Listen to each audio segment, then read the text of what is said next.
गैर कानूनी तरीके से यूरोप में दाखिले की कोशिश करने वाले दर्जनों पाकिस्तानी यूनान के साहिल पर कश्ती डूबने के बायस अब भी लापता हैं।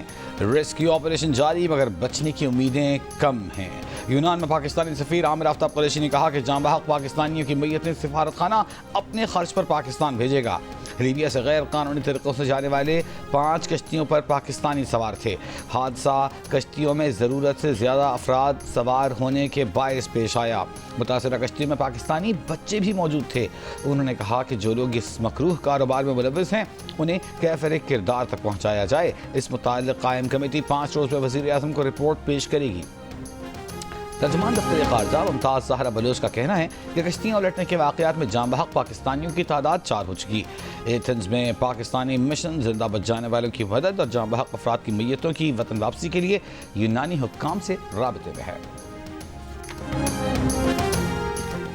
एथेंस के सिफारत खाने ने गैर कानूनी तारकीन वतन की कश्ती यूनान के समुद्र में डूबने के वाक़े की तहकीकाती रिपोर्ट पाकिस्तान को भिजवा दी। रिपोर्ट के मुताबिक 5 पाकिस्तानियों की लाशें मिल गईं। 35 पाकिस्तानी अब भी लापता हैं।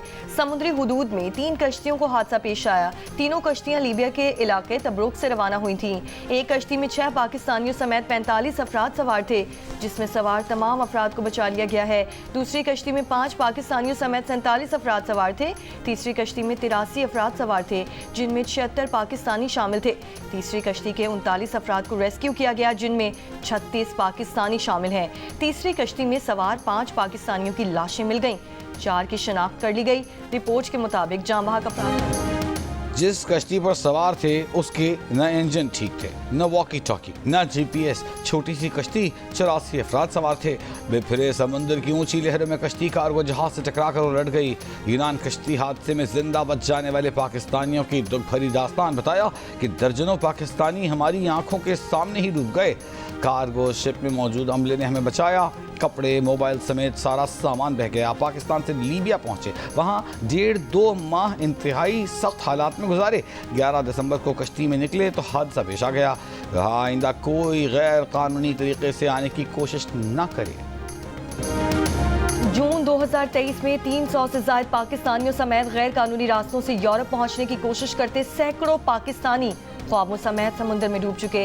यूनान के करीब 2023 के बदतरीन हादसे ने गुजरात, गुजरांवाला, आज़ाद कश्मीर समेत मुख्तलिफ अज़ला से ताल्लुक़ रखने वाले दर्जनों घरानों को उजाड़ डाला। हफ्तों तक मरने वालों की शनाख्त ना होने और मैयत की वापसी तक एक एक लम्हा घर वालों पर क़यामत की तरह गुजरा। किसी ने इकलौता बेटा खो दिया तो किसी के बीवी बच्चे बेसहारा हो गए। बार बार ऐसे वाक़यात और सैकड़ों अमवात के बावजूद ना यूरोप के सुहाने ख्वाब देखने वालों ने सबक सीखा, न सब्ज़ बाग दिखाकर लाखों बटोरने वाले इंसानी स्मगलर्स को लगाम दी जा सकी।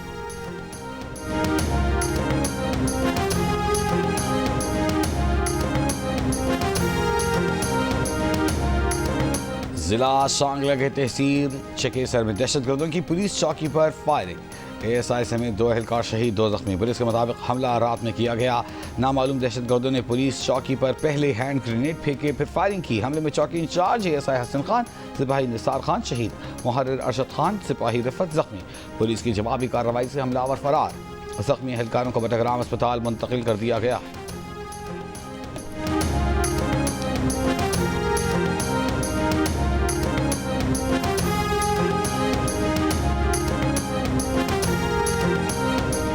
नाफरमानी की तहरीक कब से शुरू हो रही है? वो तो खान साहब ने आज अनाउंस करना था, आज से शुरू होनी थी।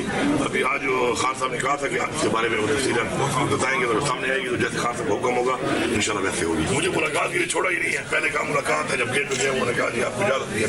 कह रहे हैं कि जी क्लियरेंस नहीं है आपकी। मैं पूरे सूबे का नुमाइंदा हूँ, मुझे क्लियरेंस की जरूरत नहीं है।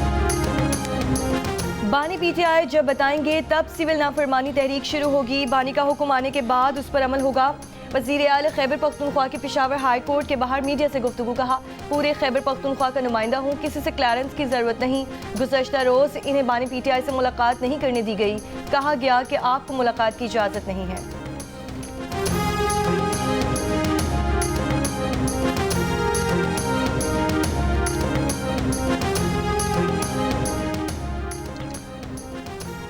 वज़ीर-ए-आज़म के मुशीर राना सनाउल्लाह का कहना है कि PTI से मुज़ाकरात में इस्टेब्लिशमेंट नहीं, खुद बानी PTI सबसे बड़ी रुकावट हैं।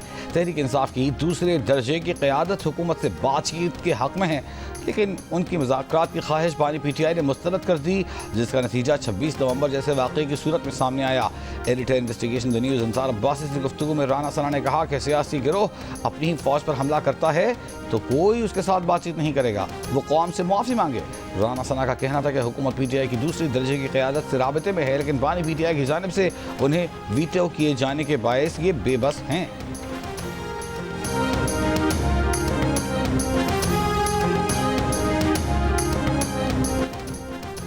वनडे सीरीज में कामयाबी के लिए शाहीन पुरज़म। जनूबी अफ्रीका और पाकिस्तान के दरमियान पहला वनडे आज शाम खेला जाएगा। जनूबी अफ्रीका के कप्तान टेम्बा पहले वनडे का हिस्सा नहीं होंगे, मार्करम टीम की क़यादत करेंगे। पाकिस्तान टीम का ऐलान टॉस के वक्त होगा। मैच पाकिस्तानी वक्त के मुताबिक शाम 5 बजे शुरू होगा।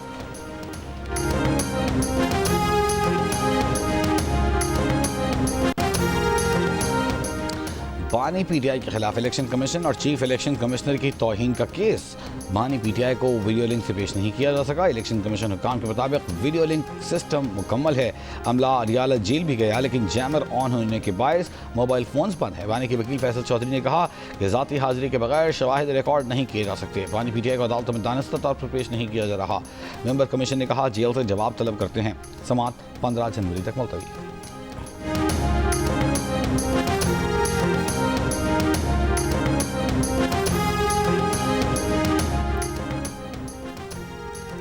वज़ीर आला खैबर पख्तूनख्वा अली अमीन गंडापुर को 1 माह की हिफाजती जमानत मिल गई। पेशावर हाई कोर्ट का दर्ज मुकदमात में अली अमीन को गिरफ्तार न करने का हुक्म। वफाक, नैब और FIA से मुकदमात की तफसीलात तलब। डिप्टी अटार्नी जनरल ने बताया कि FIA में अली अमीन के खिलाफ कोई FIR नहीं है। इस्लामाबाद में 32, पंजाब में 33 मुकदमात हैं। नैब खैबर पख्तूनख्वा में एक इंक्वायरी चल रही है। अदालत का तमाम मुतालिका इदारों को 16 जनवरी तक तफसीलात जमा कराने का हुक्म।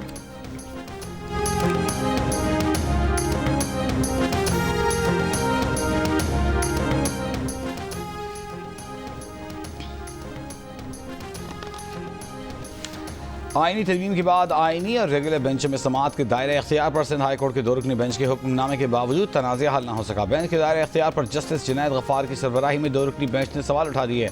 जस्टिस जुनैद गफ्फार ने रिमार्क्स दिए कि 26वीं आईनी तरमीम के बाद मामला आईनी बेंच ही सुन सकता है। वकील ने कहा 2 रुकनी बेंच का केसेस की समाअत के दायरे अख्तियार पर वाज़ेह हुक्म है। अदालत ने रिमार्क्स दिए कि हम आईनी बेंच के काम में मुदाखलत नहीं कर सकते। बेंचों के दायरे अख्तियार पर 2 रुकनी बेंच की तफसीली फैसले का भी जायजा लेना होगा। पाक सऊदी वज़राए दाखिला का सिक्योरिटी ताउन पर तबादला ख्याल। रियाद में वज़ीर दाखिला मोहसिन नकवी की सऊदी हम मनसब शहजादा अब्दुल अजीज़ से मुलाकात में मुनशियात की स्मगलिंग से निपटने के इक़दामात और ताउन बढ़ाने पर भी गुफ्तगू। मोहसिन नकवी ने कहा कि सऊदी अरब के विशनरी क़यादत और आवाम के लिए नेक ख्वाहिशात और पाकिस्तान की हिमायत पर दिल से शुक्रिया अदा करते हैं।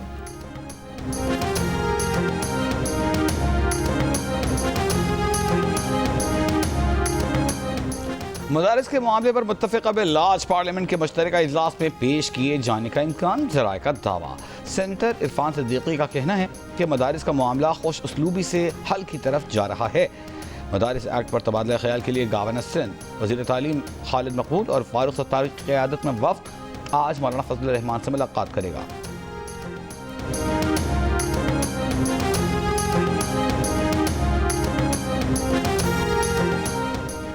हुकूमत ने मौलाना फजलुर रहमान के खिलाफ उलमा को बिठाया। हमारे खिलाफ कोई खड़ा नहीं हुआ, बल्कि खड़े किए गए हैं। हमारे नाराजगी उलमा से नहीं, हुकूमत से है। रहनुमा JUI हाफिज अब्दुल्ला की जियो पाकिस्तान में गुफ्तगू। वज़ीर आज़म के कोऑर्डिनेटर राना एहसान अफजल ने कहा कि मदारिस रजिस्ट्रेशन पर कुछ लोगों के तहफ़्फ़ुज़ात हैं। हुकूमत इत्तफ़ाक़ी राय पर यकीन रखती है। कहा स्टेक होल्डर्स ने कुछ मामलात उठाए हैं। हुकूमत की कोशिश होगी कि फ़रीक़ैन को एक ही प्लेटफॉर्म पर बिठाया जाए। 5 रोज़ा पोलियो मुहिम का दूसरा दिन। मुल्क के मुख्तलिफ शहरों में 4 करोड़ 40 लाख से ज़ायद बच्चों को पोलियो से बचाव के क़तरे पिलाए जा रहे हैं। बलूचिस्तान में इंसदाद पोलियो मुहिम मजीद 1 दिन के लिए मौखर। पोलियो मुहिम आज की बजाय कल से शुरू होगी। बलूचिस्तान में पोलियो मुहिम दूसरी बार मौखर की गई। इससे पहले मुल्क भर के 16 दिसंबर से बलूचिस्तान में भी इंसदाद पोलियो मुहिम शुरू होना थी। वज़ीर आला सिंध सैयद मुराद अली शाह की सखर आमद। मुराद अली शाह ने दौरे का आगाज़ पोलियो के खात्मे की डोर टू डोर मुहिम से किया। वज़ीर आला की घरों के दरवाज़ों पर दस्तक देकर मकीनों को अपने बच्चों को पोलियो के कतरे पिलाने की हिदायत। वालिदैन से मुकालमा करते हुए कहा कि पोलियो के कतरे आपके बच्चों को अपाहिज होने से बचाकर सेहतमंद मुस्तकबिल को यकीनी बनाते हैं। वालिदैन की हिचकिचाहट की वजह से मैंने आपके दरवाजे पर दस्तक दी है। आप अपने बच्चों को पोलियो के कतरे पिलाएं।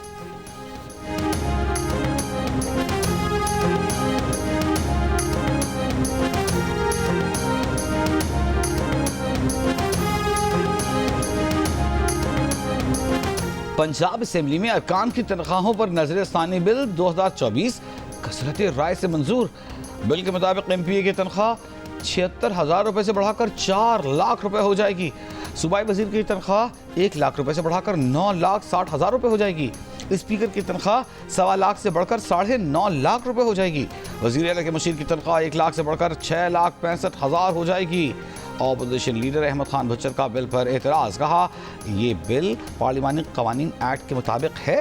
स्पीकर मलिक मोहम्मद अहमद खान ने जवाब दिया कि ये बिल मौजूदा कवानीन के मुताबिक बिल्कुल दुरुस्त है और हुकूमत का अच्छा इक़दाम है।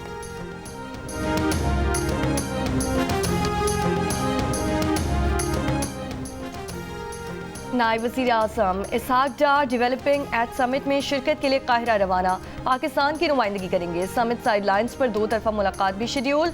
तर्जुमान दफ्तर खारजा के मुताबिक डी एट समिट 19 दिसंबर से काहिरा में होगा। इसहाक डार बाकू में एशिया में एतमाद सासी इक़दाम पर इजलास में भी शरीक होंगे।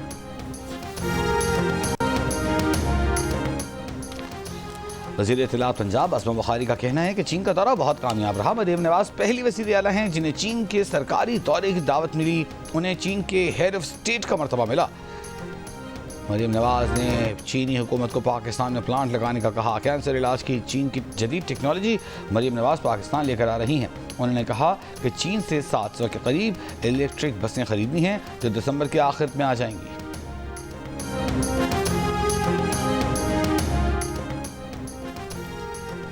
जिला कुरम में 70 रोज से मरकजी शाहरा समेत आमदोरफ्त के तमाम रास्ते और अफगान सरहद की बंदिश के बायस शहरी शदीद मुश्किलात से दो चार। डिस्ट्रिक्ट हेडक्वार्टर अस्पताल पाराशनार के MS मीर हसन जान के मुताबिक गुज़श्ता 2 माह के दौरान 29 बच्चे इलाज और सहूलतें ना मिलने के बायस जिंदगी की बाजी हार चुके। अद्वियात और दीगर सहूलतें फराहम ना की गईं तो मजीद बहरानी कैफियत हो सकती है।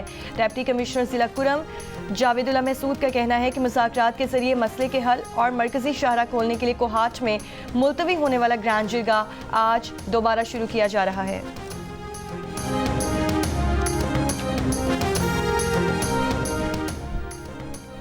मुशीर इत्तलात खैबर पख्तूनख्वा बैरिस्टर मोहम्मद अली सैफ ने कहा है कि उन्हें यकीन है कि ज़िला खुर्रम का मसला मुज़ाकरात के जरिए हल हो जाएगा। तकरीबन 80% काम हो चुका। प्रोग्राम आज शाहज़ेब खानज़ादा के साथ में गुफ्तगू, कहा हुकूमत पहले फरीक़ैन को मसले से बातचीत से हल करने का मौका देना चाहती है। इसके बाद फिर हुकूमत अपनी कार्रवाई करेगी। कोहाट में जरगा मौजूद है। जरगे में तमाम मसाइल पर इत्तेफाक हो चुका। अब सिर्फ एक नुक्ते पर फैसला होना बाकी है जिसके तहत दोनों फरीकों को अपना असलहा हुकूमत के हवाले करना है और बंकर मिस्मार करने हैं। इस नुक्ते पर बातचीत जारी है।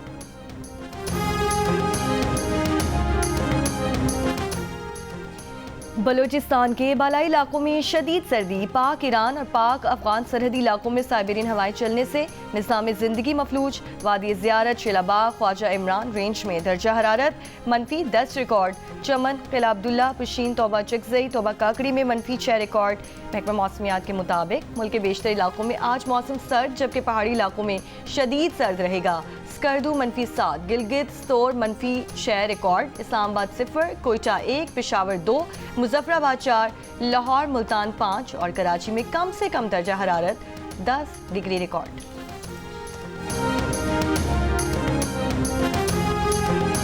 लाहौर, शेखपुरा, मुल्तान, फैसलाबाद समेत पंजाब के कई अजला में स्मॉग फिर शिद्दत इख्तियार कर गई।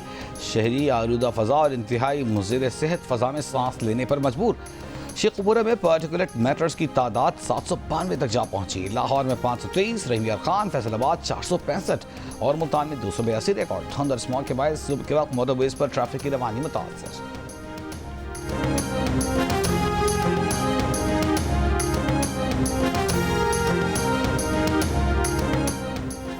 कराची यूनिवर्सिटी रोड पर पानी की 84 इंच कतर की लाइन की मुरम्मत का काम जारी। मुरम्मती काम 72 घंटों तक जारी रहेगा। तर्जुमान वाटर कॉरपोरेशन के मुताबिक इस दौरान Lyari, Clifton, Gulshan Iqbal, Jamshed town, old city area में पानी की फराहमी जुज़वी तौर पर मुअत्तल रहेगी।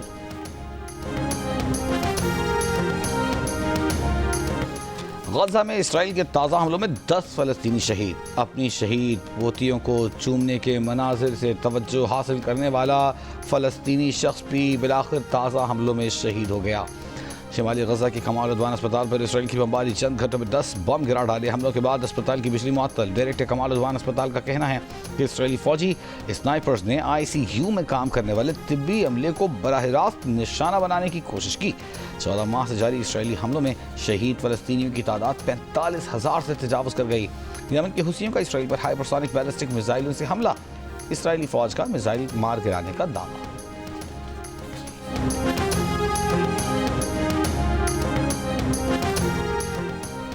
इसराइल के शाम पर हमले जारी। मकबूजा गुलान पहाड़ी के इलाके कलमोन में इसराइली फ़िज़ाइया की बमबारी के बाद ज़ोरदार धमाके।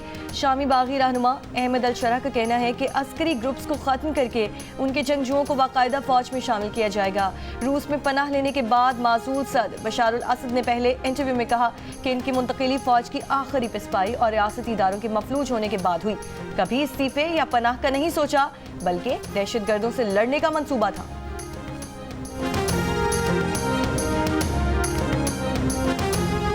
अमरीकी रियासत विस्कॉन्सिन के एक निजी स्कूल में 15 साल तालिबा ने एक तालिब इल्म और उस्ताद को गोली मारकर खुद भी खुदकुशी कर ली। पुलिस चीफ के मुताबिक स्कूल में पेश आए फायरिंग के वाक़े में 7 अफराद जख्मी भी हुए। पुलिस का कहना है कि हमलावर स्कूल ही की तालिबा थी। जख्मियों में से 2 तलबा की हालत तशवीशनाक है, जबकि 2 को अस्पताल से डिस्चार्ज कर दिया गया। पुलिस ने वाक़े के मकाम से एक हैंड गन बरामद कर ली।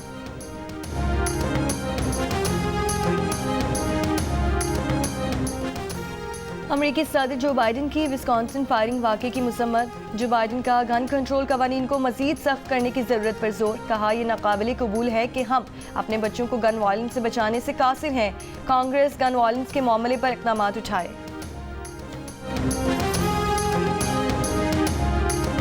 चैंपियंस T20 कप में स्टैलियंस और डॉल्फिन्स बंदे मुकाबिल। इवेंट के तमाम मैचेस जियो सुपर से बराह रास्त नशर किए जा रहे हैं।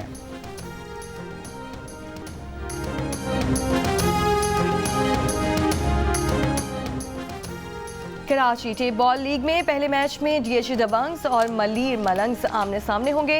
दूसरे मैच में नॉर्थ नवाब्स और क्लिफ्टन पॉपुलर्स का मुकाबला होगा। इवेंट के तमाम मैचेस जियो सुपर से बराह रास्त नशर किए जा रहे हैं।